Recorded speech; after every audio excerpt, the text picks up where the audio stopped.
Bom dia, boa tarde, boa noite, planeta Galáxia, mais um Obsessões no Ar.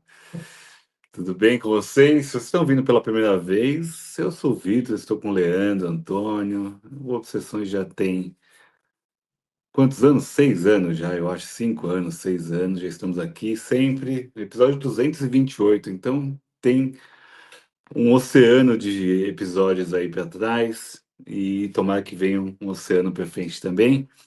E hoje vamos falar de La Grazie, A Graça, de Paolo Sorrentino. O filme está disponível na MUBI, ainda está nos cinemas aqui em São Paulo, pelo menos no Belas Artes, às 2 da tarde. Se você ainda quer ter a experiência cinematográfica, recomendamos que você faça, se não, no aconchego do seu lar, já na MUBI. Sorrentino, primeira vez aqui no Nossas Obsessões, né, Lê? Acho que sim, acho que não comentamos nada dele ainda. E Verdade, acho, olha. porque a grande beleza, que talvez seja o grande filme dele, né, o mais conhecido, o mais renomado, a maior obra-prima, talvez, da carreira dele, vencedor do Oscar Internacional e trouxe o Tony Servillo para o mundo. E vamos voltar ao Tony Servillo aqui e ao nosso querido Sorrentino. Um beijo para vocês, se vocês estiverem vendo, ó, Tony, Paolo. Vamos contar essa história aí desse presidente Mariano de Santi, que é muito curiosa. Mas eu queria primeiro provocar o Leandro, que o Leandro falou desse filme já com muito apreço e muito carinho, e por muitas Sim. vezes. E eu tava ali protelando, né? Sorrentino nunca vai fazer algo tão bom quanto A Grande Beleza, Il Divo, que eu já vi também, A Mão de Deus. Será que vai ser tão bom assim? Foi bom pra cacete. Por que, Leandro, esse filme te impactou tanto, meu amigo? Boa noite, meus amigos do chat, Vitor, todo mundo. É a graça de Paulo Sorrentino. Por que o filme me impacta? Eu acho que é muito difícil. Eu acho que o último filme que eu vi que trabalhava tão bem as questões existenciais também era um filme que concorreu ao Oscar, porque eu lembro de Vidas Passadas. E eu falei, isso. E eu gosto muito de filme assim que tem esse quê existencial, vamos dizer assim, né? Que te deixa mexido. O filme A Graça foi traduzido para o português, né? Que em italiano, La Grazia, né? Eles traduzem como o perdão. O perdão. Só daí já é um grande tema, né? É um tema muito caro a nós, seres humanos. E ali ele é trabalhado de uma maneira que você entende toda a costura de por que precisa ser aquele personagem, por que precisa ser um presidente, por que precisa ser um jurista, porque tem que ser alguém que tenha nas mãos aquele poder, né? E ele até começa o filme, isso nem é spoiler, né? Descrevendo uma parte das obrigações ou das, como fala? Da Das, Constituição italiana, né? isso, da Constituição italiana, das obrigações do presidente, dos limites do presidente. E eu acho que é ali um elogio realmente aos juristas, né? Para mostrar que a lei é fria, mas que o papel da lei ele vai determinar sobre coisas que não são frias, né? A lei é inspirada na vida e a lei rege a vida em sociedade. Então, na nossa sociedade como a gente vive, quase tudo passa por leis, né? Uma das coisas mais importantes que a gente faz enquanto cidadão é eleger representantes, né? Se você pensar num parlamento, se você pensar numa Câmara Legislativa, as pessoas estão lá fazendo o quê? Elas estão lá pensando sobre as leis, votando as leis, né? Regendo as leis, porque a gente chegou numa complexidade que não dá para viver sem leis sobre a mínima coisa, muitas vezes, né? Os acordos tácitos estão ficando mais difíceis e só apertar a mão de alguém não resolve mais nada, né? Na complexidade que a gente chegou. Mas isso para explicar que a lei é fria. Ele começa assim o filme, né? Descrevendo trechos da Constituição e atribuições. Era essa palavra que eu queria lembrar. Atribuições de um presidente da Itália. E aí ele apresenta o personagem que é o Mariano de Santis, o nosso presidente, ali como todo mundo que tirou uma pausa no trabalho e está fumando no terraço. Todo mundo que fuma. E só daí você já tem uma quebra, porque a primeira coisa que ele fala é sobre a falta que a esposa que morreu faz para ele, né? Então, ele já entra num tema muito caro também dos seres humanos, que é a solidão. O personagem é absolutamente solitário, sozinho, e numa posição como essa, eu acho que a solidão ela acontece em um ponto, né? Você tem que decidir por você. Ninguém pode fazer o que você pode fazer. Eu acho que é isso também. Nas decisões, todos nós estamos sozinhos. Você decide e segue, porque o filme ele trabalha o perdão, a decisão e a dúvida. E a dúvida depois da decisão, que é uma defesa do filme, né? Você vai decidir com a dúvida. E isso é seguir vivo. Você sempre vai, diante de um dilema, para você continuar e seguir, né? Para você não paralisar, porque o personagem está um pouco paralisado, né? Você precisa fazer a sua opção e seguir com a sua dúvida, sabendo que aquilo não é a verdade. E se você busca a verdade, você está meio que perdido. Ele fala muito da verdade no filme. É uma questão do personagem, né? E aí, quero saber que o Vitor vai falar também. Eu só comecei o filme, porque acho que falei das primeiras. Os primeiros 5 minutos. Nem 5 minutos, eu acho, eu falei do filme. Falar o que o Vitor. Deixar o Vitor falar um pouco, porque o filme fala sobre dúvidas, né? E eu fui colecionando algumas perguntas que tem no texto precioso desse filme, É. né? Ele foi escrito e dirigido pelo Sorrentino. Então, ele ele tem também essa concepção de um texto e de um personagem que a gente fica entrando nos pensamentos dele o tempo todo, né? Ele é o texto na cabeça do presidente, do Mariano, e a câmera maravilhosa passando com um senso estético que é assim, fora do comum, né?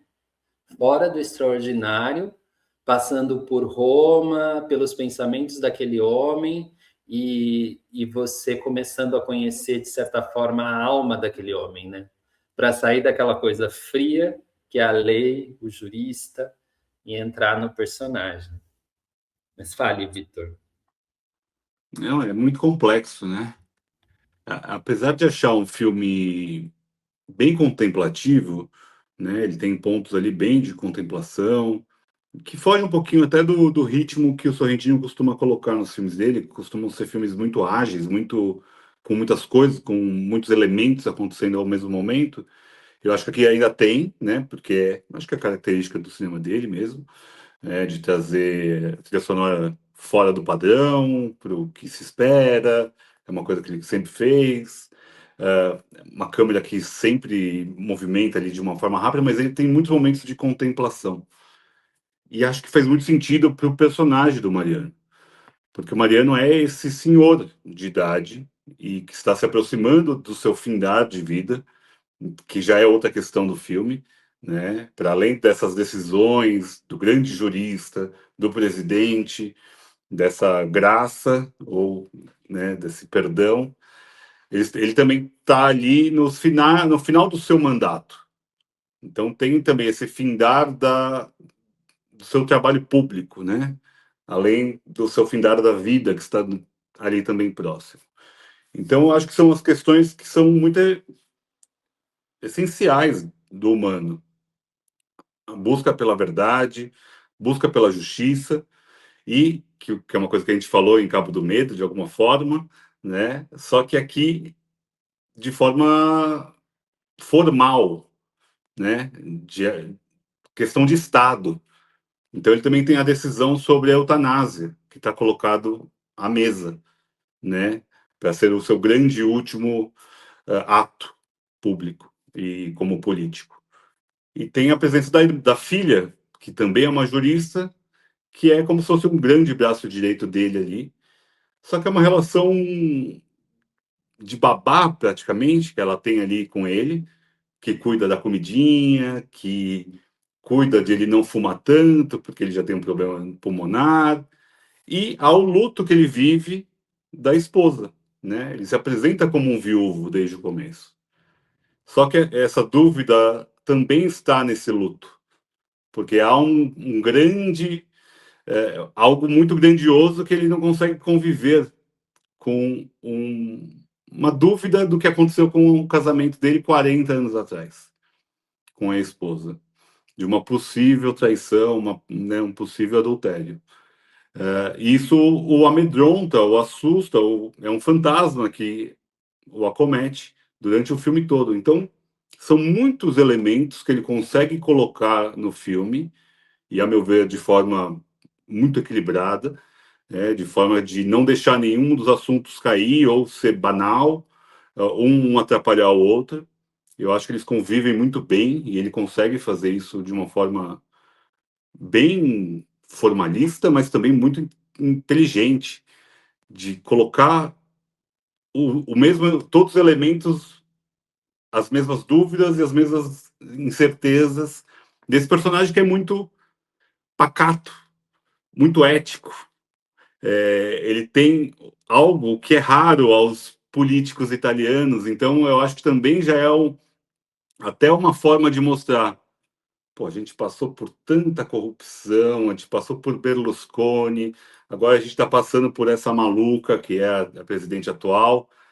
Deixa eu colocar um personagem fictício, né? Que o Mariano é um personagem fictício. E ele já fez filmes sobre personagens realistas, do próprio Berlusconi, né? Louro, se não me engano, o filme que fala sobre Berlusconi. Ele coloca aqui esse personagem fictício, mas hiperético. Mas esse hiperético também é paralisante, que ele é um cara muito indeciso, porque ele quer ter a certeza para tomar as decisões. Só que na política não é assim que funciona, né? Não sempre é assim que funciona. Então é muito interessante de ver como ele coloca uma antítese, né? O contraponto da política italiana. Claro, eu estou colocando todo mundo no mesmo balaio. A gente sabe que não é exatamente assim, mas dessas figuras que são marcantes e históricas da recente história da República Italiana. Como alguém muito ético, como alguém muito jurista, como alguém muito dedicado ao pensar, à paciência. Só que esse cara ele é fora da casinha, porque ele está lá sozinho, ele está ouvindo um rap italiano. Ele está lá e está presenciando uma apresentação da abertura do teatro de dança contemporânea. Então, ele tem uma melhor amiga que é uma artista. Então, ele tem também essas figuras ou essas particulares que fogem um pouco do padrão. Então, é muito interessante como ele não é caricato de forma alguma, mas ele traz uma excentricidade que dá esse sabor do cinema do Sorrentino. Ele traz esse sabor de uma diferente, do negócio inesperado, ou até espontâneo, né? Porque você vê ali um senhor ouvindo um rap italiano, fumando seu cigarrinho e pensando, putz, será que minha mulher me traiu? Que cacete. Uma coisa banal da vida pessoal, enquanto ele tem que decidir sobre eutanásia, ou o perdão para duas pessoas que acometeram de crimes ali, e esses crimes aconteceram, foram realistas, foram reais, aconteceram de fato. Então, são elementos muito enriquecedores da dinâmica do filme, porque a gente também fica nessas dúvidas. E como o Lê falou, o texto do filme é um assombro, porque ele traz frases icônicas, mas não é aquela coisa lacrativa, né? Não é aquela coisa de só, vou colocar uma frase de impacto aqui. No roteiro ali, ó. E a nossa cabeça vai assim, ó, sabe, mind blowing. A gente vai explodindo a cabeça o filme quase todo. A gente traz elementos ali de grandes questões humanas, seja do perdão, como a gente falou, como da traição, como da morte, como dos desejos que ainda não foram concluídos ou concretizados, uma relação pai-filhos. Então, são questões muito humanas a serem colocadas num personagem muito rico. É um personagem cativante e o Tony Servillo é um desbunde, né? Eu não sei adjetivos para colocar, porque ele é uma coisa. Quem viu e só viu a Grande Beleza, você não consegue nem concatenar que é o mesmo personagem ou o mesmo ator, na verdade, porque eles são muito completamente diferentes. E aí traz a grandeza do ator e do diretor que fazem essa pequena obra-prima para mim já. Já é um filme clássico para mim. Com certeza. É impressionante. Eu acho que é uma atuação intimista total, né? Porque tem a introspecção, né? Ele é um personagem que reflete e a gente vai refletindo junto com ele, mas também tem uma coisa de intimidade, né? A câmera, todo, enfim, todo o aparato, né? Vai deixando você olhar nos olhos dele o tempo todo. É muito bom. Nossa, isso é muito bom. É muito bom como ele dá tempo da gente entender a cabeça desse homem, né, que é intelectual. Ele vai amaciando isso, né, para que as coisas não aconteçam da hora para o segundo, como fala minha mãe, como falava minha avó, da hora para o segundo, né? Que isso seria chatíssimo num filme como esse. Seria algo muito. Ele até faz isso uma hora, mas a mensagem já está dada, né? É um spoiler bom, assim, do final do filme, né? O filme acabou? Não, não acabou. A vida continua. E é muito bom. Esse epílogo é fantástico, é magnífico. É fantástico. É magnífico. Mas é um filme sobre dúvida, né?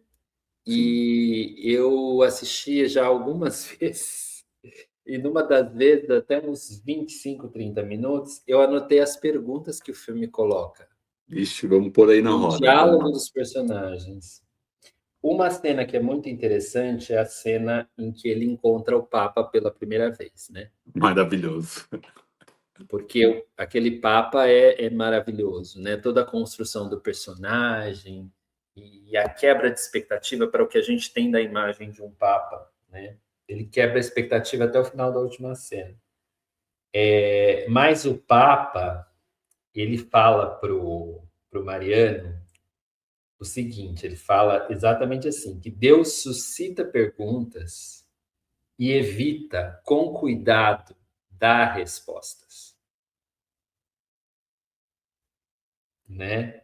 Ninguém Potente. sabe. É Potente. isso. E aí depois ele fala, ninguém sabe né? E aí ele sai de uma saída maravilhosa, que eu nem vou falar. Mas a saída é fantástica, a saída dessa cena, né? Porque o Papa fala para ele: Você ainda se lembra do que é sentir leveza? Mais uma pergunta. Você já foi leve alguma vez? Né? Uma pessoa que está pensando em perdão e leveza. E aí, ainda dentro desses primeiros 20, 30 minutos, tem outras perguntas aqui bem existenciais. Uma delas é: Eu também pareço tão velho? Quando ele olha para o outro presidente, né? E aí o coronel, é o fiel escudeiro dele lá, ele fala, não, acredita em mim, né? E aí do nada ele fala, gostaria de sonhar? Aí ele fala, muito, muito. Outra pergunta, como descobriu o título da música em tão pouco tempo? Também é uma pergunta. Uma pergunta forte que ela faz para o pai, né? Ela fala para ele, e qual a diferença com você vivo?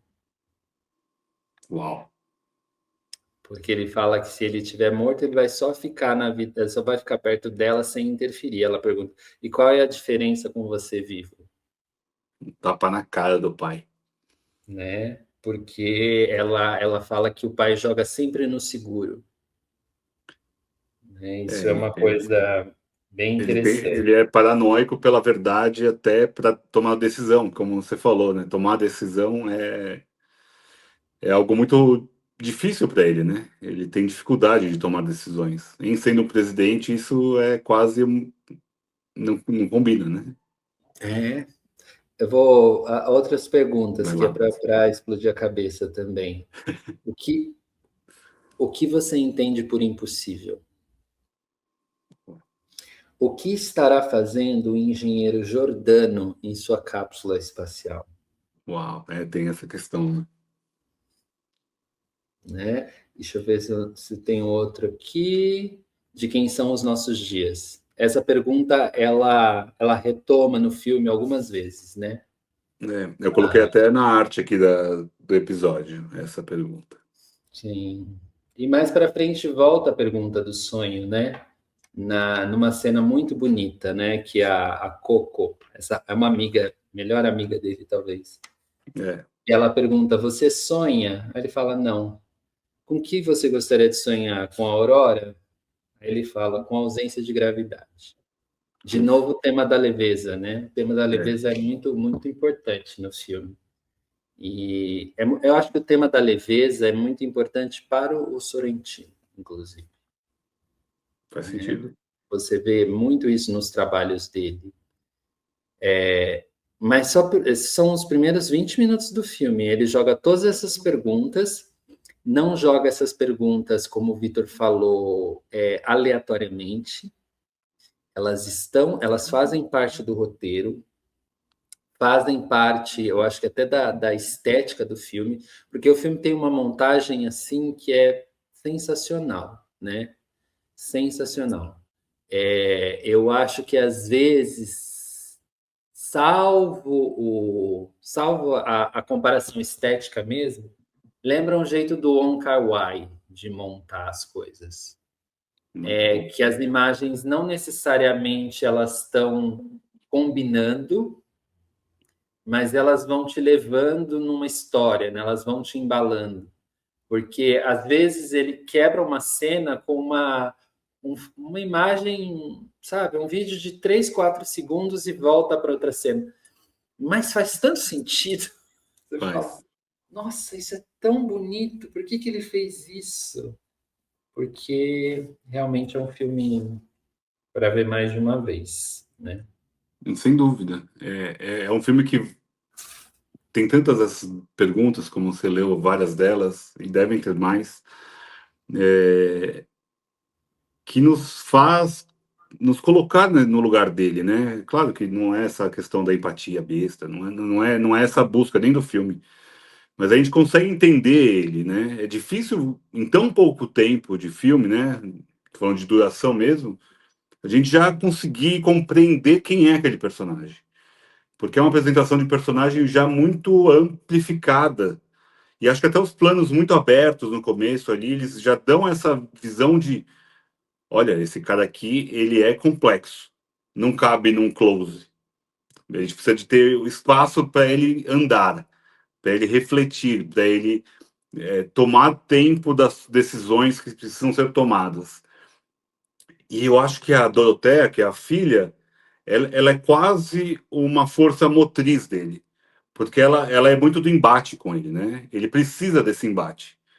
A não ser Doroteia, ele sentaria na Constituição e ficaria ali assentado sem fazer nada, porque é muito complexo tomar essas decisões sem ter tudo na mão, todos os dados possíveis, todas as minúcias da lei, em que ninguém seja punido ou seja lesado, porque ele preza por isso, ele vem desse mundo do judiciário e cai no executivo, né? Então, tem essa complexidade de mundos. Ele é um cara, né? Quando acho que o parlamentar vai lá, ele mostra o livro que ele escreveu, né, de 1.500 páginas sobre direito penal, É.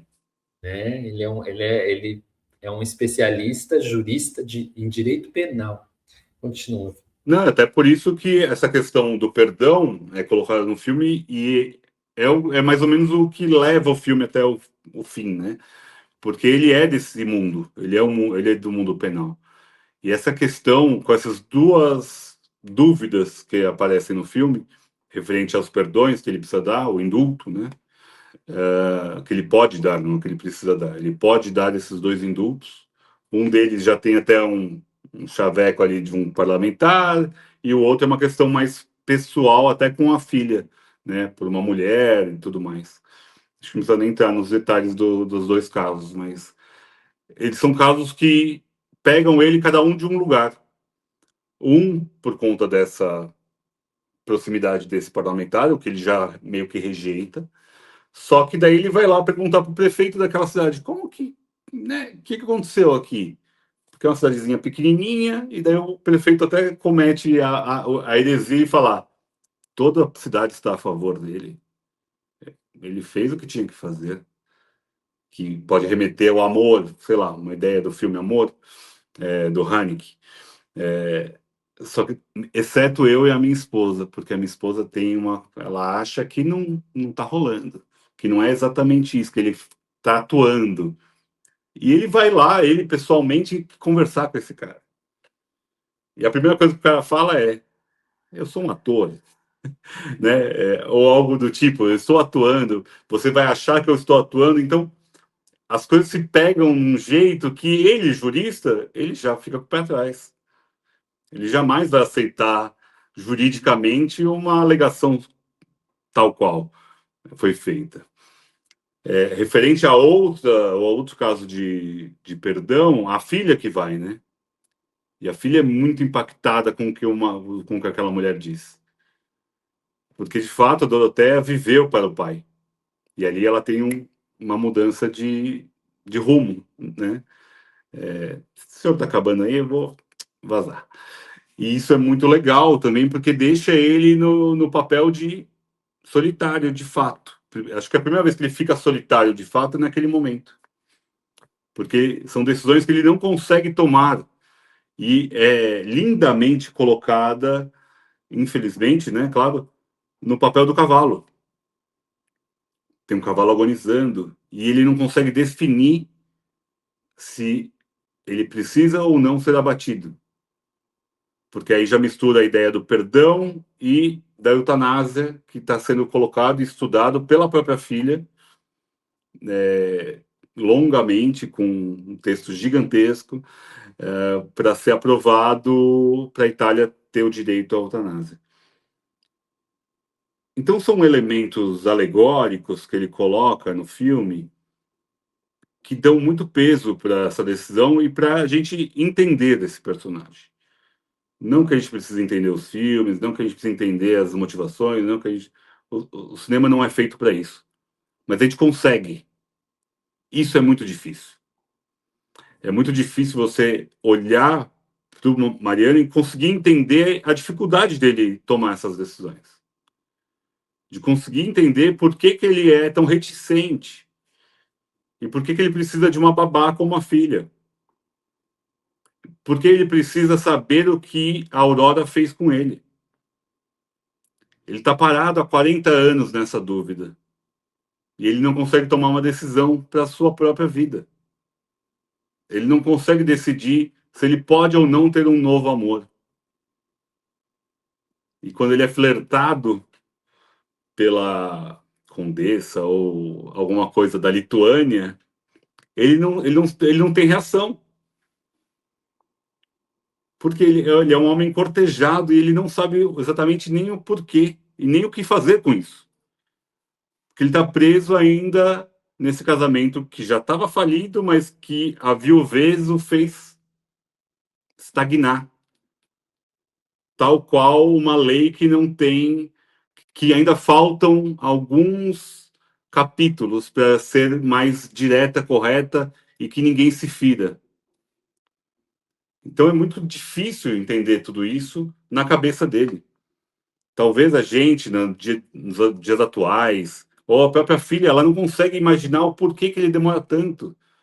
Porque ele é tão burocrático, digamos assim. Mas ele tem sempre é parte do DNA dele. O DNA dele é esse jurista que está lá sentado ainda com uma toga. E 7 anos ele é só o presidente nesse momento. Mas ele tem 40 anos de uma dúvida que o persegue, que talvez sejam mais duros do que a definição se eutanásia ou não. Esse caso aqui, se eu não tiver certeza, é melhor não definir. Então, as indefinições da vida para Mariano o transformaram em um fantasma também. Então, ele se tornou o fantasma que ele criou para a Aurora. Ele se permitiu viver nesse calabouço onde ele mesmo fechou a chave e jogou fora. E ele não sabe onde está essa chave. E o filme ele consegue ter essa jornada da liberdade ou da possível liberdade para esse homem, quando ao final ele caminha nas ruas de Roma. Finalmente a gente sai para a rua. Porque o filme também, em algum momento, a gente fica muito enclausurado naquele grande palacete.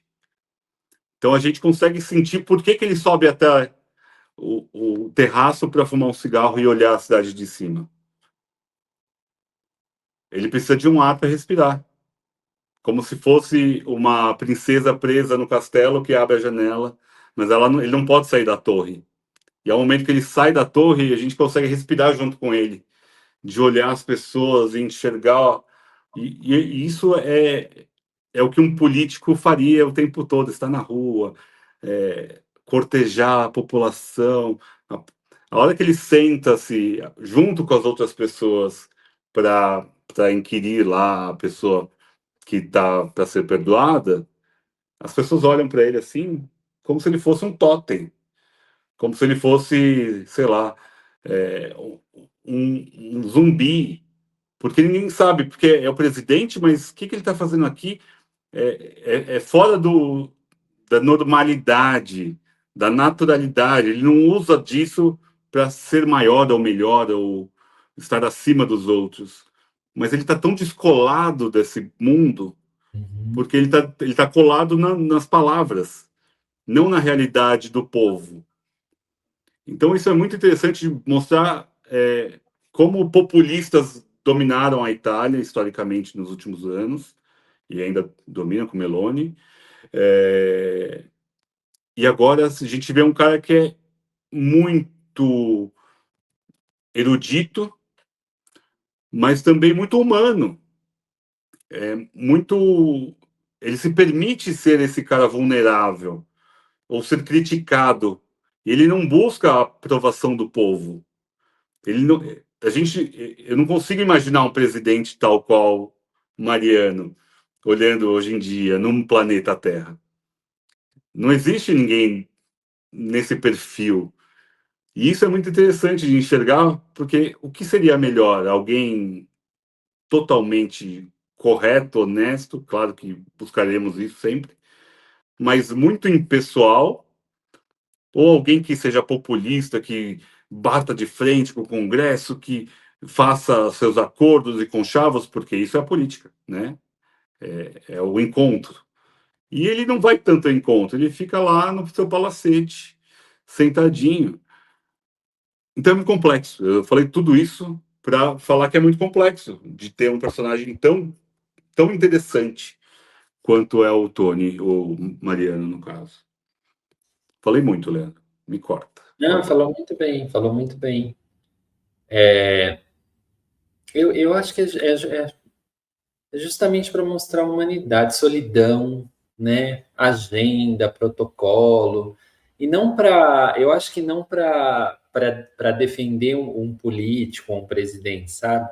É porque eu acho que na minha cabecinha aqui, eu acho que o Sorrentino queria contar essa história, né? Sobre a decisão esse tipo de dilema, que são poucos seres humanos que têm nesse grau, mas ao mesmo tempo todo mundo tem, né? É como se, não sei, é como se quase todos os dias a gente tivesse dilemas que são semelhantes ao decidir entre a vida e a morte, sabe?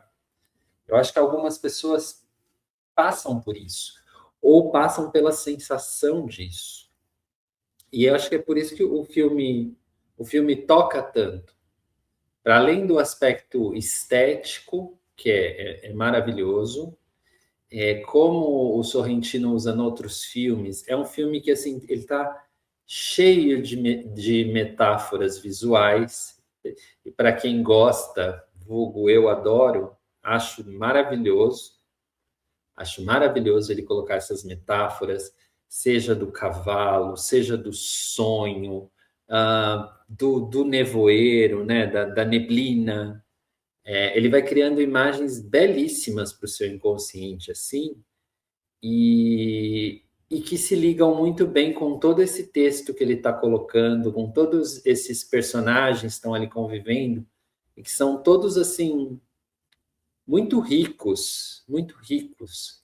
Você, em cada assessor, né, em cada pessoa que ampara esse presidente, cada funcionário, o, o texto dá assim uma, duas frases e ali a pessoa, e ali você complexifica a pessoa de um jeito em que você fala, nossa, eu gostaria de saber mais dela, né?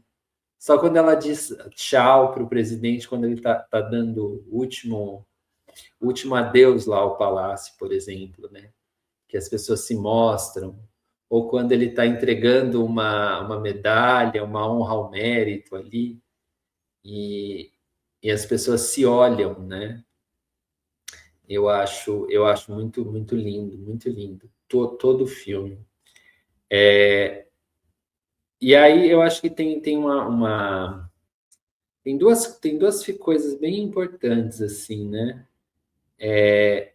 Que é essa dúvida, essa confissão com o Papa, mais para frente, se quiser pode, não é spoiler, mas assim, eu acho muito importante, porque tem um resumo do filme ali, de tudo que está passando na cabeça dele, né? E aí ele descreve isso tão poeticamente, né? E ele fala que ele não é um bom poeta, né? Eu acho que mal sabe ele, né? Acho que a pessoa ela começa a ir muito por um caminho, né? E ela esquece todos os outros, né? Só de falar que ele vê lá a mulher que está cortejando ele, o Vitor usou essa palavra, né? Cortejando, né? Uma mulher daquela linda, maravilhosa, dá uma abertura para o cara, né? E aí ele só vê ela indo embora, assim, linda, né? E aí ele fala que quando ele vê ela livre, ele fala, "Aí eu vejo do que é feita a felicidade." Que é exatamente o que ele talvez não sinta, né? Ele é um homem realizado, isso é muito curioso, né? É um homem É, realizado, muito certo e seguro de tudo que ele fez na vida, né, Tainá? Ele escreveu aí um livro de mais de 2.000 páginas, então ele fundamentou muito bem tudo que ele tinha para dizer, registrou isso, a ponto de se tornar presidente de um país, né? Mas ele é um homem incompleto, né? É um homem sem felicidade simples e talvez em algum momento ele achou que saber a verdade fosse uma felicidade simples sobre um caso, né?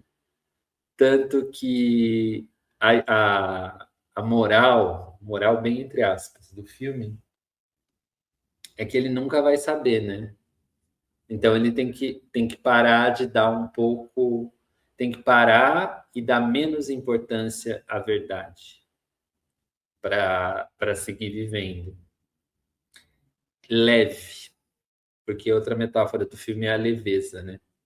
Para que ele viva leve. Para que ele viva leve, ele precisa fazer coisas de pai, né? Ele precisa explicar para os filhos dele por que da decisão e tomar uma decisão e mostrar ali sim o quanto de sabedoria não existe nesse homem.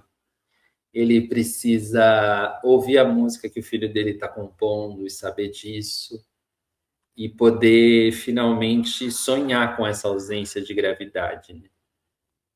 Que é o que ele gostaria de sonhar. Então, o final do filme ele resume muito o, o que o Mariano alcançou, né? Tomando a decisão, as decisões, e a partir de tomar essas decisões, entrar numa nova fase da vida realmente, né?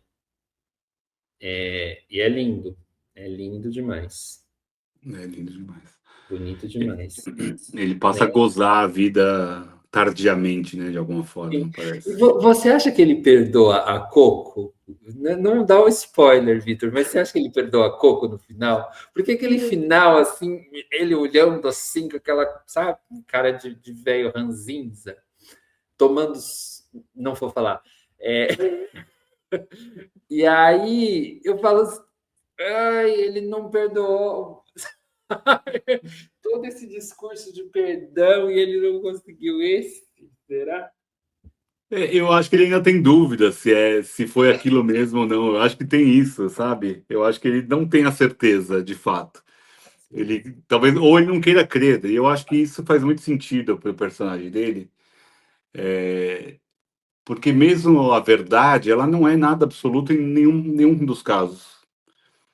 A gente está vendo versões e aí conversa muito com o que a gente vê hoje, né? Sobre eh, versões ou sobre quem tem quem tem o poder da decisão, ou da palavra, ou do convencimento mesmo. E eu acho que ele tem muito essas dúvidas ainda. Eu acho que ele não tem certeza. Só que algumas delas ele toma, ele toma com dúvida mesmo. Ou ele confiando talvez na filha, ou talvez, deixa eu fazer aqui um negocinho para agradar. Ou para tirar das minhas costas esse peso, sabe? Eu acho que tem essas coisas que eu acho que vale muito a pena para ele se livrar. sim, Eu acho que tem uma questão de tipo, vou rasgar essas 2.000 páginas que eu escrevi e deixa eu só ir com o meu coração pela primeira vez. Deixa eu só flutuar, que tem aquela cena que você mesmo falou que parece Tarkovsky, né? Deixa eu só flutuar nesse mundo aqui, é, sem o peso do livro na minha cabeça, sem o livro nas minhas costas. E eu acho que isso faz todo sentido para o filme, para ele conseguir ainda nesses últimos anos de vida, nessa nova fase, nessa fase final da vida dele, não sentir a gravidade, ter essa leveza. E é interessante que o Nevoeiro mostra um pouco dessa dúvida, porque o Nevoeiro é exatamente isso, né? A gente acredita no que tem a Terra pela frente. A gente continua andando sem ter certeza que o chão está ali. E a gente vê ele caminhando naquele campo, com o fog ali, ele está crendo que ali no chão tem um chão, que há um chão abaixo da nuvem. E isso mostra que ele não está amparado pela verdade ou pela lei absoluta, que ele viveu por 70 e poucos anos. Agora eu posso pisar em falso, ou crer que eu posso ir apenas com o meu sentimento, com a paixão por continuar caminhando. E eu acho que isso leva à pergunta que foi a que mais me marcou no filme, né? Que é: de quem são os nossos dias? A quem pertencem os nossos dias? E acho que é uma pergunta tão simples e que ela pode ser tão amplificada com a troca, com quem convivemos, com quem escolhemos conviver e por quais caminhos a gente escolhe seguir. Porque, de alguma forma, a gente. Os nossos dias pertencem a nós mesmos, mas a nós mesmos, a, com quem nós dividimos nós? A nós dentro de eu, e acho que isso é muito poético, é muito grandioso, e a gente vê esse homem ao findar do seu mandato, ao cumprimentar todas aquelas pessoas com quem ele trabalhou e que conviveram e tiveram os dias dele por 7 anos, a gratidão, o amor, o respeito por esse homem, que sempre foi muito correto, muito justo, muito intelectualmente muito capaz de ser o mais correto possível. Só que atrás disso tinha o fantasma da esposa, tinha a filha que já não o via mais, quando ela diz a frase que você falou: qual a diferença faz você aqui ou não? O filho que mora nos Estados Unidos, que ele nem vê. E a gente tem no personagem do capataz, ou daquele segurança que está com ele o tempo todo ali, é um guarda-costas, talvez o homem com quem ele mais conviveu e com quem ele mais trocou os dias, que é alguém que o servia. E isso é muito complexo também, de imaginar o quanto ele abriu mão da vida dele para manter uma figura pública, ou uma figura da justiça, a serviço da justiça. Muitos dirão, igual você falou, ele era alguém que era realizado. E eu acho que dá para entender que ele é alguém realizado. Mas a gente do lado de fora, e atrás da câmera do Sorrentino, a gente vê potencial para ele viver mais. Para ele ir ouvir esse rap no show de rap. Não ter que convidar e dar a honraria pro rapper italiano dentro do castelo. Ele caminhar por aquelas ruas de mãos dadas com a lituana. Ele ir visitar o filho lá nos Estados Unidos. Me falta.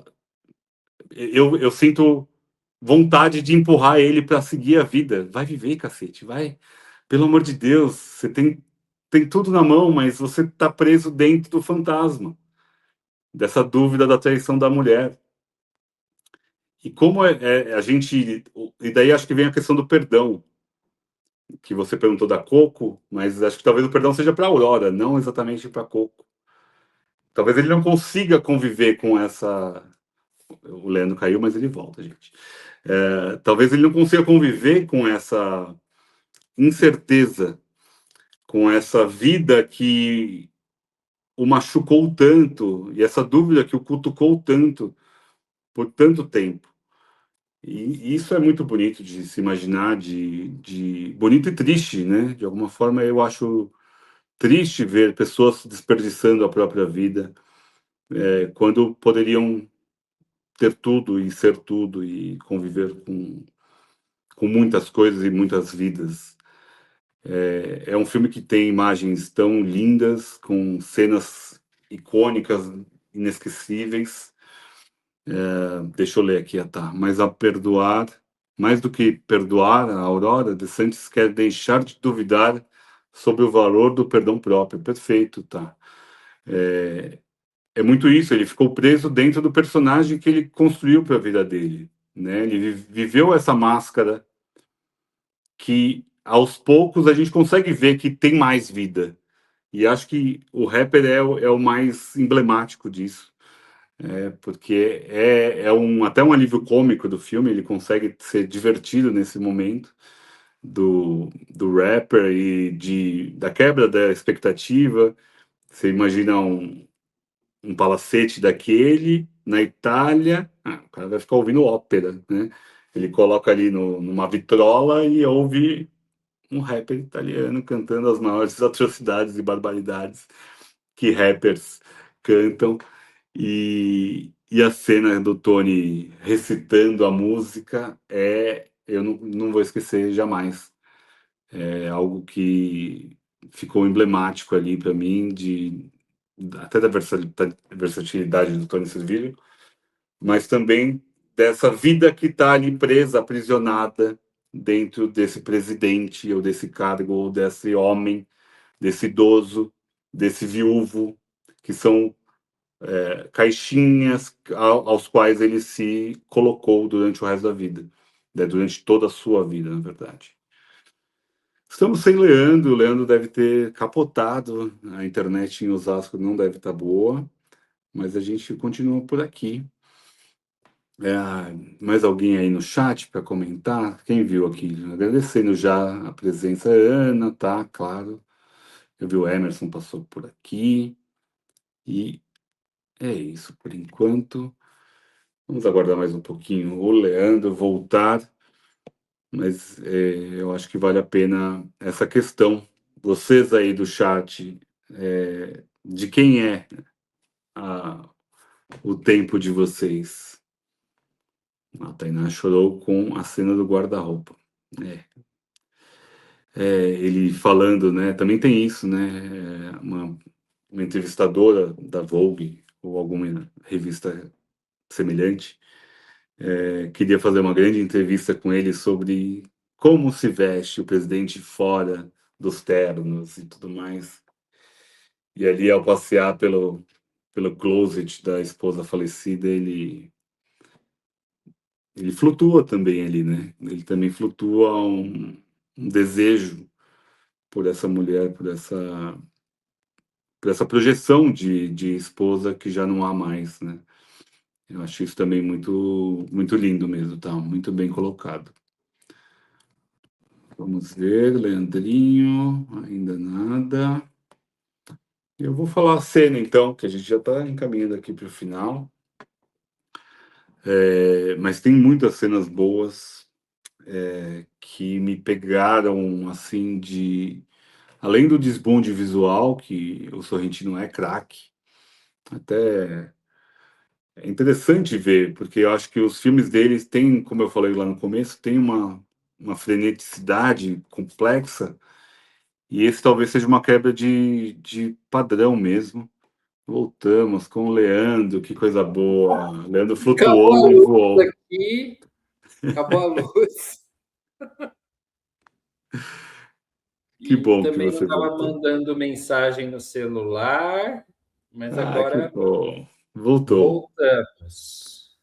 Eu estava falando aqui, a Tá lembrou a cena do guarda-roupa, né? Daquela entrevista com a Vogue, ou alguma que é lindíssima, quando ele passeia ali pelos vestidos da esposa, né? Da falecida. E, e o amor que ele tem ali também, mas também é um aprisionamento, e acho que é uma máscara que ele veste dessa figura de eu sou um viúvo, eu tenho que ser um viúvo, e acho que isso é algo que, eu olhando para as gerações, né, dos meus pais, dos avós, eu acho que é algo que era muito geracional, né? E acho que para homens menos, eu acho que isso é muito interessante também, porque ele é um homem que se coloca nesse papel de traído, só que ele não revela isso, né? E acho que isso é muito revelador desse personagem. E aqui colocando até uma questão de gênero mesmo, porque a gente olhando assim em perspectiva, em geral, e o Leandro voltou a cair. A perspectiva da mulher é a traída e o homem é o caçador, e vai nesse papinho do pessoal que escala a montanha, e que faz cursos para ser homem. Só que aqui não. O Mariano, ele que se coloca nesse papel essa dúvida aprisionada nele, e ao qual ele se aprisiona também. Eu acho que tem muito uma questão de gênero aqui também. Porque um Sim. homem do direito, um homem intelectual, jamais vai se permitir ser passado para trás e confessar esse pecado do que aconteceu. E só aí, nesse final, que ele consegue, de alguma forma, falar. Então, vai muito nesse lugar do homem que não fala, o homem que não chora, o homem que não revela as suas dores. E acho que ele faz isso de uma forma muito interessante, muito inteligente também, que é uma questão que é paralela ao filme, mas eu acho que está muito ali, nessa Sim. masculinidade que está aprisionada. Tá ouvindo, Lê? Tá ao vivo. Tá ao vivo. Vocês estão me ouvindo? Porque o Vitor tá rodando aqui na telinha e estamos com problemas técnicos, minha gente. A luz acabou aqui em Osasco. Estamos de volta ao vivo para esse final de transmissão que Tainá. Tá me ouvindo, Vitor? Não. Tainá estava falando da Aurora, né, desse final, e o Vitor colocou essa questão da masculinidade. Mas eu acho que, para além disso, é a questão da leveza. Ele aceitou falar com a colunista ou a jornalista da Vogue depois que ele saiu do palácio, né? E isso criou ali nele uma conversa um pouco mais franca, mais íntima. O presidente já não existia mais, né? Ele estava aposentado. Então, isso também tem um peso naquele discurso, né? Para deixar mais leve. Eu te ouço, Vitor. Então, acho que tem isso ali no final. E é lindo. Acho que toda essa sequência, desde que ele sai do palácio, caminha, entra na casa, faz a ligação. É uma cena tão pequena, né? É só um homem, uma voz no telefone, um telefone, né? E aquela atuação maravilhosa dele andando pela casa e se relacionando com as roupas, com os objetos. É primoroso de lindo e de simples, né? Nada simples, né? O simples nem sempre é fácil de executar. Tem muito trabalho, né? Quando parece muito fácil é porque teve muito trabalho, geralmente, para chegar na leveza. Oi, Acho que Vitor. agora voltamos. Voltamos de vez. A Tainá estava falando aqui que eu ouvia os dois, então eu fui falando sobre a cena Fez bem. que, que ele está lá no guarda-roupa mostrando, né? As cores, o azul. Estou falando muito dela, né? Ele até fala, estou falando muito dela, né? E dá o furo para a jornalista da É, revista Vogue, né? Uma revista aparentemente fútil para muitos, ou que é uma revista de moda, né? Uma revista isso. de moda. Maravilhoso. Porque vocês estavam falando das cenas, né, antes da luz acabar e voltar aqui, é isso? Eu tava puxando cenas que eu tinha gostado e marcado. Mas é isso, tava tentando enrolar o pessoal aí do chat até você voltar Ah, e ver se você tem enrola alguma bem, cena enrola preferida, bem. meu amigo. Ai, Vitor, tem muitas, assim, muitas.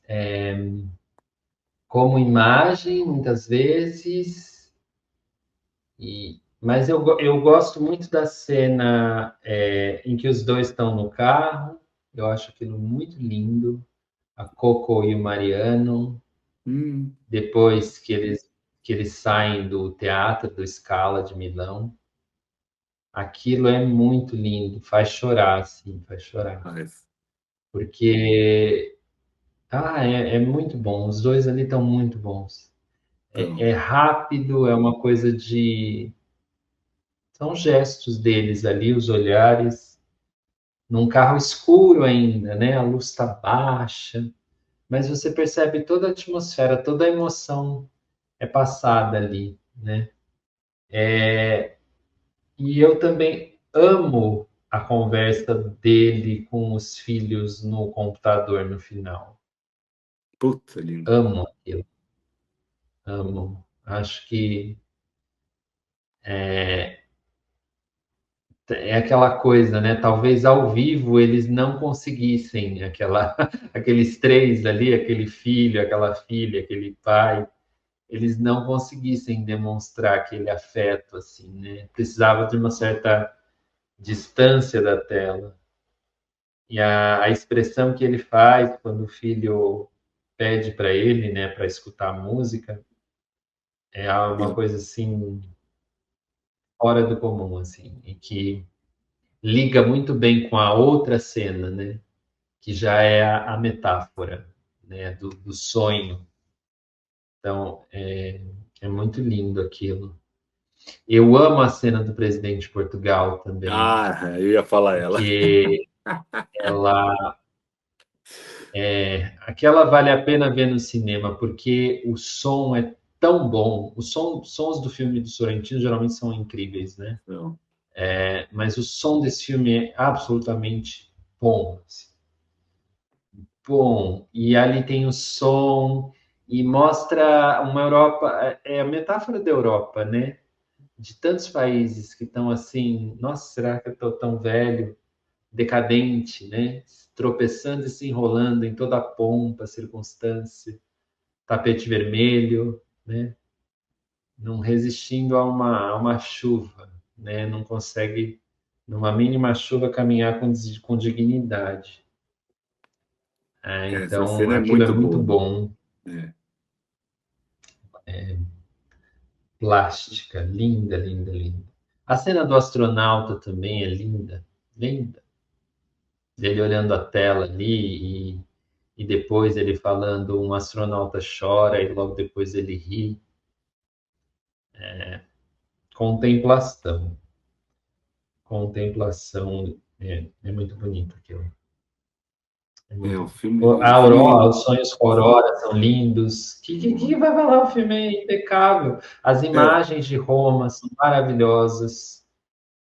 Todas as externas são lindas. lindos. É Os encontros com o incrível. Papa são incríveis. Ótimos. E sabe o que eu gosto? Eu acho que o Sorrentino e o Servígio, eles devem ter um combinado. Porque como o Sorrentino gosta de filmar ele sentado e só sentado. Parece que não tem isso. O que ele está fazendo? Ele está sentado. Só isso. Aí a câmera passa e é maravilhoso. É maravilhoso. É um combinado deles, assim, é o feijão com arroz deles, né? Porque, mas Sempre tem vamos, essa. vamos começar a filmar. Senta aí. Senta aí. E aí eu vou ajustar aqui a câmera, vamos fazer aqui.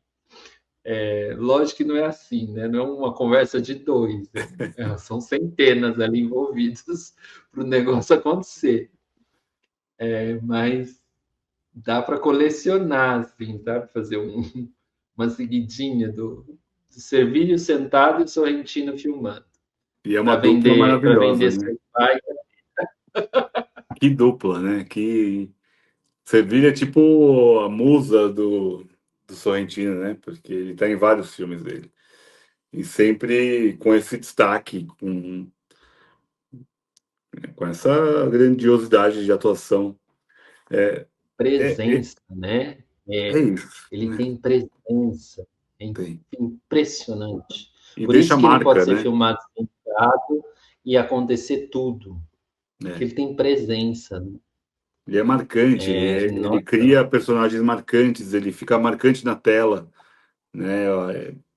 Eu, eu, eu acho que é um dos melhores atores que tem sim, atualmente é ele, com tranquilidade, assim. É uma grandiosidade o que ele é bom, e o Sorrentino é um dos melhores diretores também. Acho sim, um encontrou, né? primor, um Sorrentino tem primor. a Itália. O elenco desse filme é estupendamente bom. Todos Todo estão mundo. muito bem, sabe? O mínimo coadjuvante ali, ele está muito bem. O Um guarda-costas é casting, incrível, a assim, amiga é incrível, a filha é maravilhoso. maravilhosa. O Todo mundo muito bem. cavalo, o astronauta, a galinha que aparece no final, tudo, tudo é lindo, tudo é lindo. Tudo é muito Eu bem gosto colocado. das cenas que o Mariano levanta-se e vai encarar o que ele acredita ser o amante da ex-mulher. Tanto no enterro quanto naquela apresentação de dança ali, que é outro momento fabuloso, que ele faz essa mistura do Sim. passado com o presente, com o moderno com o antigo, que é uma coisa que ele faz muito bem no filme aqui. E depois há aquela conversa muito indecorosa com ele, ao qual ele aponta os dedos sem ter certeza, que é uma das outras vezes que ele falha. Talvez ali seja o primeiro momento que ele falha, de fato. Ele não quer acreditar que é aquele cara, ou ele quer acreditar que é aquele cara. Ele construiu 40 anos de dúvida naquele personagem, naquele amigo, naquele colega de política. Mas esse momento de ele se levantar e encarar, e quase colocando tudo a perder, né? A sua integridade pública sendo colocada a xeque, é muito difícil, é muito bom, né? Porque mostra a vulnerabilidade desse homem, né? Cheio de dúvidas, cheio de incertezas, mas que vem um arroubo de eu vou fazer a justiça com as minhas próprias mãos e não consegue. E volta, senta aqui, vai, querido. A Coco chama ele, senta aqui, por favor, senta, pai. Fica quietinho aqui, para depois revelar o que ela revela. São Adoro. cenas boas. Um coadjuvante que a gente não mencionou, que também tem cenas bonitas, é o militar, né? São cenas bonitas também, né? Aquela cena daqueles velhos cantando na mesa é super bonita, né? Cantando a Super bonito. plenos pulmões, sei lá, um hino da Itália ou alguma coisa assim. E a E câmera o elegante, caminhando para cima, assim, passando pela bandeira da Itália. Uma coisa grandiosa, é bonito, assim. E é o bonito. Tony cantando rap, Leandro? Eu estava falando quando eu estava fora aqui. Eu não vou conseguir esquecer nunca aquela cena. Que é um monólogo maravilhoso, né? De alguma forma ele está recitando um rap Adorei, de letra adorei. obscena, né? Rated, né?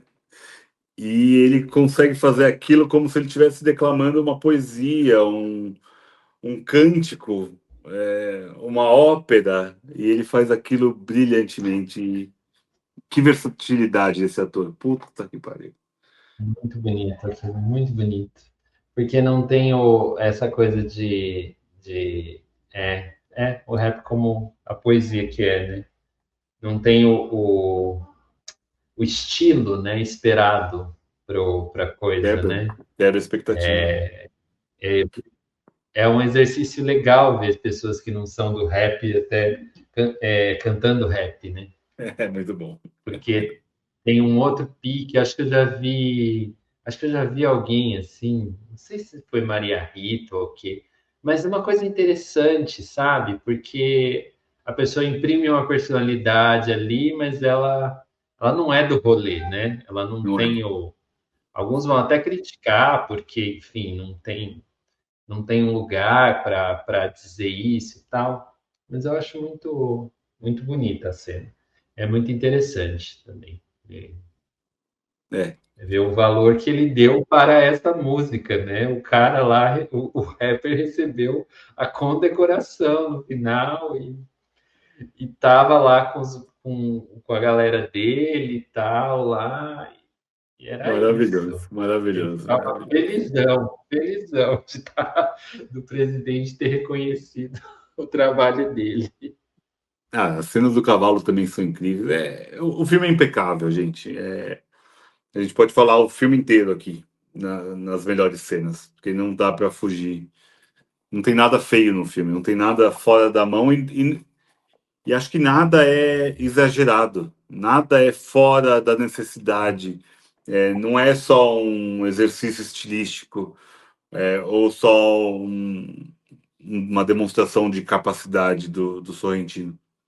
Tudo conversa, tudo é encaixado, tudo tem um ritmo para acontecer e é isso. É só esse filme que a gente está aqui elogiando desde o começo e a gente vai continuar elogiando até acabar o episódio. Sim. Vamos para as recomendações. Será que tem?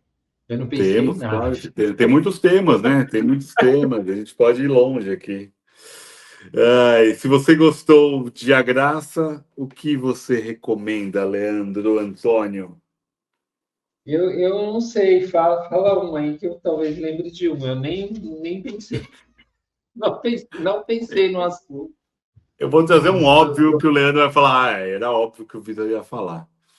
O filme fala de eutanásia, você tá mar adentro, que Mar também é um Adentro. filme que abusa ali da poesia, da poética, das imagens, dos sonhos, da liberdade, da busca pela liberdade, aprisionados num corpo Nossa.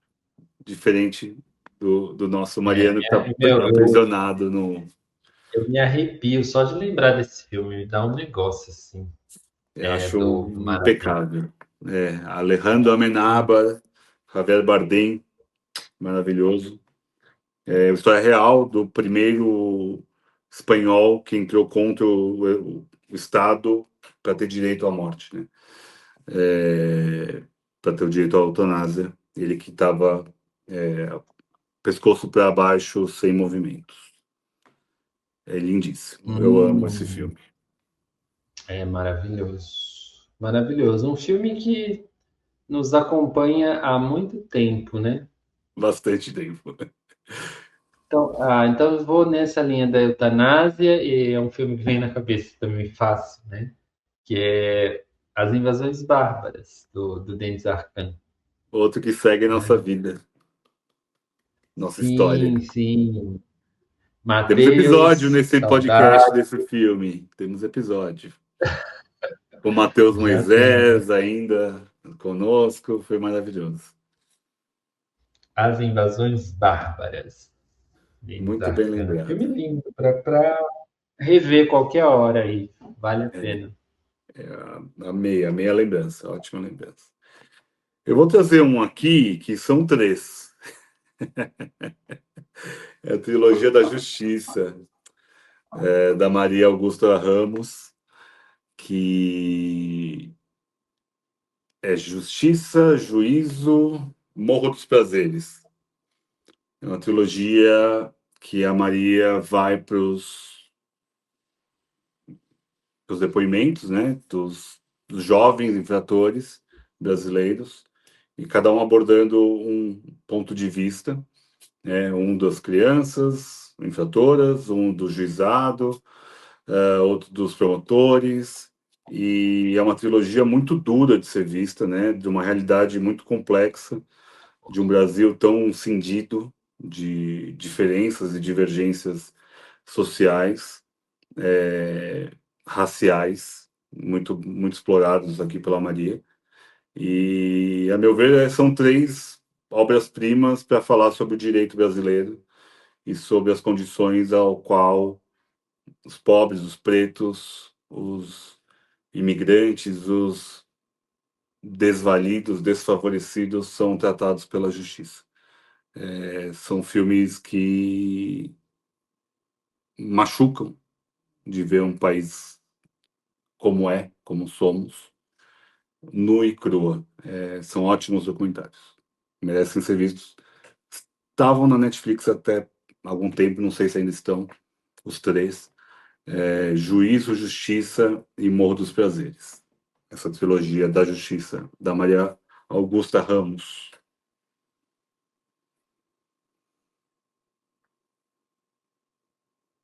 Ele. Não assisti, Vitor, então para mim é uma boa recomendação. Que bom. Lê um pouco aqui o chat enquanto eu penso no segundo. Tá bom. Thaís, eu pensei em Conclave 2024. Já falamos de um homem que se prostra à sua crise de fé para encontrar a própria humanidade. Maravilhoso esse filme também, né? Visualmente também é incrível, né? Impressionante, impressionante. Para também falar de mulheres, lembro Spencer, 2021, e a princesa enjaulada na gaiola de ouro dos Uau, próprios lindíssimo. sonhos, Porra. e já está a ponto de conseguir esta ruptura. Amo, amo, amo, amo. A gente falou de Spencer aqui no podcast? Acho que Eu falamos, ou acho não? que não, eu acho que não, Caralho, eu porra, acho que precisava não. falar. Tem mais algum, Vitor? Porque de fato, eu não consigo pensar em outro tão rápido. Acho que você pode falar da Grande Beleza, que A é um Grande filme que Beleza. É, vamos então deixar. É que se você não viu a Grande Beleza, eu acho que falta alguma coisa. na sua vida. Ai, falta alguma coisa para você, né? Se você não viu a Grande Beleza. Quanto de Que vida é você um está filme, perdendo? É isso.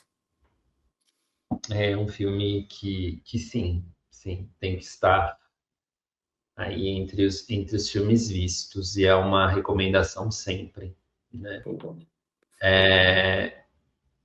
você Uma tinha frase que falado que tinha fica para visto mim. o Mão de Deus, o making of também, né? O que você percebeu do Tem esse making Sorrentino off. sobre? Ele fala muito de Nápoles, né? Porque A Mão de Deus é um filme que é muito autobiográfico. Era de uma época que tinha uma trend entre os diretores que estava todo mundo fazendo filmes sobre a própria vida, sabe?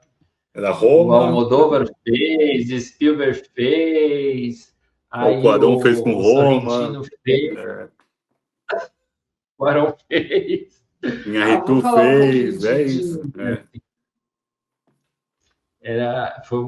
aconteceu aí, foi uma trend forte aí. Mas acho que isso. Eu falei de vidas passadas, né? Boa, aí. Talvez esse seja uma recomendação, um correlato bom, assim, para fugir um pouco do Sorrentino e trazer uma coisa que é longe, assim. Eu acho que eu junto os dois filmes por causa dos temas existencialistas que tem os É, dois. Muito mais do que os temas que um tem e o outro não. é. E são dois filmes também muito, muito bonitos, né? Filmes lindos, plásticos. Olha, É você bem falando incrível. agora, me veio mais um aqui e mais uma homenagem a Fábio. É, o Decálogo toca nesses assuntos quase todos. E talvez o Não Matará seja o que mais converse, né? Acho que é o quinto episódio, Não Matarás. Que Uhum, conversa muito com todo esse dilema ético, jurídico, judicial e referencial sobre o que cabe e o que não cabe dentro da justiça, da moralidade. Então fica aqui, vou colocar o Não Matarás aqui de recomendação também, que eu acho que vale muito a pena. Mas todo decálogo vale a pena. Quem ainda não viu o decálogo, veja o decálogo. Ouça o podcast do Fábio e da Mariá, que está para a posteridade aí, para todo mundo acompanhar, que foi um trabalho incrível que eles fizeram e merece ser ouvido se você e acompanhado, né? Porque Foi ótimo ver o episódio do Decálogo e ouvir o episódio deles. Então vale a pena você fazer essa conversa entre a obra e a análise que Fábio e Maria fizeram no podcast Decálogo. Tem um episódio que a gente comentou aqui, o Decálogo também. Os links estão lá também, vale a pena lembrar. Mas me remeteu agora, você falando sobre isso, me lembrou do Decálogo e do Não Matarás, acho, especialmente. É porque eu acho que o Não Matarás tem filme, né? Tem uma versão É, estendida. Eu acho que é o único que tem o único, não sei se é o acho que único, Não mas eu Amarás e lembro, Não Matarás, acho que são esses dois que acho tem que é um o dos longa. que É. tem um, que saiu também da série. É, talvez isso. Bem, muito obrigado. Então é isso, gente. Ficamos com a graça aqui, finalizado mais um episódio. Desculpa a confusão aí de logar, deslogar. Eu vou tentar depois organizar e jogar tudo num lugar só. Vou ver se eu consigo fazer essa peripécia de editar e jogar lá tudo no episódio central, no inicial. Mas muito obrigado a todo mundo que acompanhou até aqui. E vamos que vamos. Até semana que vem, né, Leandrito? Até semana que vem. Beijo para todo mundo. Estaremos aqui. Beijos, obrigado. Tá. Tchau. Agora pode encerrar de verdade.